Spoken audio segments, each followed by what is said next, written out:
Let's get salty!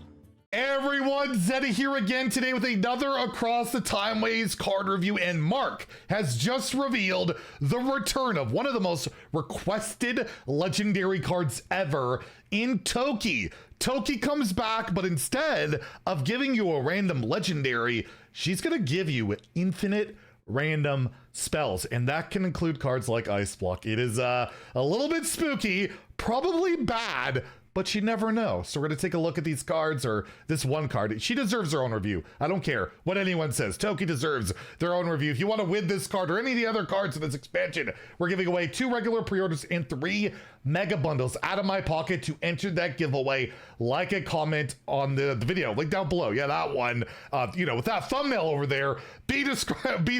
My goodness, be subscribed to the channel. I've done this so many times and I'm somehow messing it up. Anyways, be subscribed to the channel. Every 1,000 subs we get until all the cards are revealed, I want another mega bundle, so hit that sub button, make me go broke. I need the rewind function. I mean, I could re-edit the video, re-record, but no, we're keeping it in there. We're gonna keep the terrible pitch in there. But yeah, Toki, this card used to be in standard, was a beloved card, and I've always wanted them to buff it and put it in the core set. Instead, we are gonna be getting the brand new legendary that's a lot cheaper, the Time Looper Toki, a 4-mana 4/4 mage legendary with Battle Cry. You get, so you don't discover, you get, so no questmate support here, right?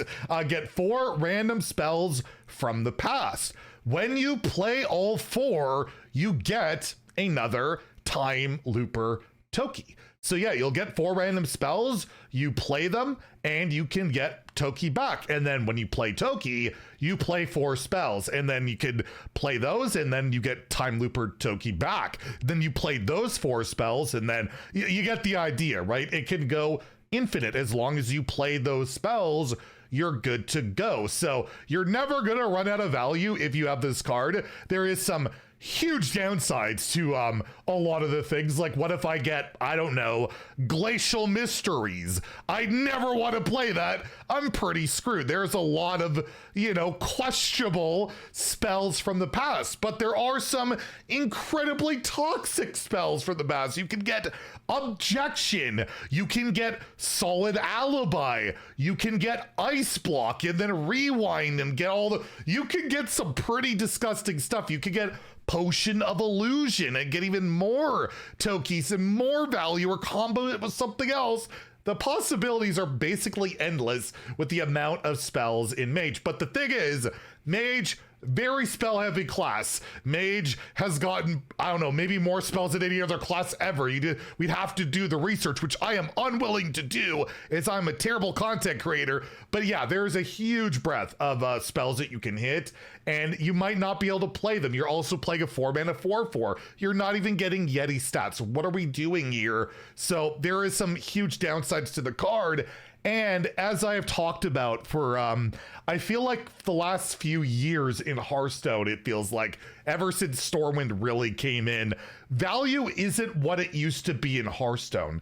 A card that could give you infinite value, like a Jade Idol. Remember how loathed that card was? Just a Jade Idol, because like, my God, I can never run them out of stuff. They're always gonna have a larger and larger man. We have like a million cards that do that type of thing, or just give you pseudo infinite value without barely doing anything. I mean, just kill Jaden. A bad example because you got to play a 7-mana 7/7, but still gives you infinite scaling demon value that can be lifesteal and taunt and all that. And that card at the highest of levels right now is not good enough, because you don't need that value when you're playing decks that just always generate or do insane scams or blow your opponent up. That a card like, yeah, Time Looper Toki, which I think will be very popular. I think people will play it to have fun. Again, this is another card where I could see like 2 friends facing off against each other and just want to see how many times I can loop Toki or something. Like, this just seems like a fun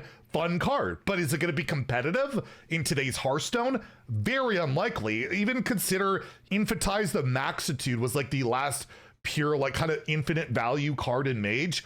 Didn't see that much play. They had to buff the card, so it gave you a mana cheat, and it did see play from time to time, but was never like a huge powerhouse. So, and that let you discover the spells you were getting, and you got mana cheat at the end of the day. A card like Time Looper Toki that represents a lot of fun, a lot of value. It just probably isn't going to be super competitive. You got to play the 4 spells to get Toki back. You have to invest another 4 mana into Toki. It's not like you get the next 4 spells for free. You got to play another minion. It's probably not going to work out. And like I said, you get the Glacial Mysteries of the World. You can get Puzzle Box. There are some really cool cards like Puzzle Box. You got the rune, the 9 mana rune of the, what is it, the Archmage that like did like 20 mana. There's some incredible things. There's expensive things.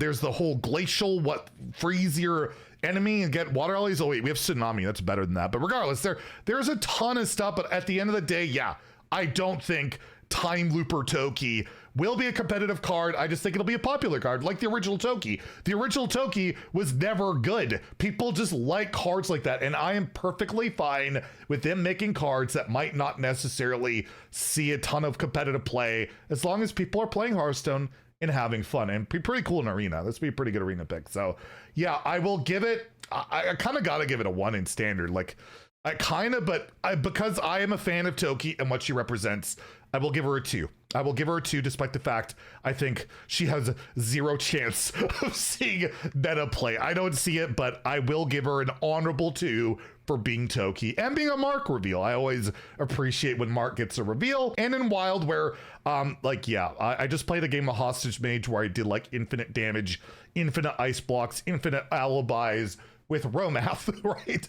I don't need to play a bunch of random spells that are just gonna probably get me killed. So yeah, it's a 1 out of 5 in Wild. I'm sad in a way that she probably won't be that great, but it also lives up to her old ways of not being that great. And you know what the cool thing is? When she rotates to Wild in a couple of years, right?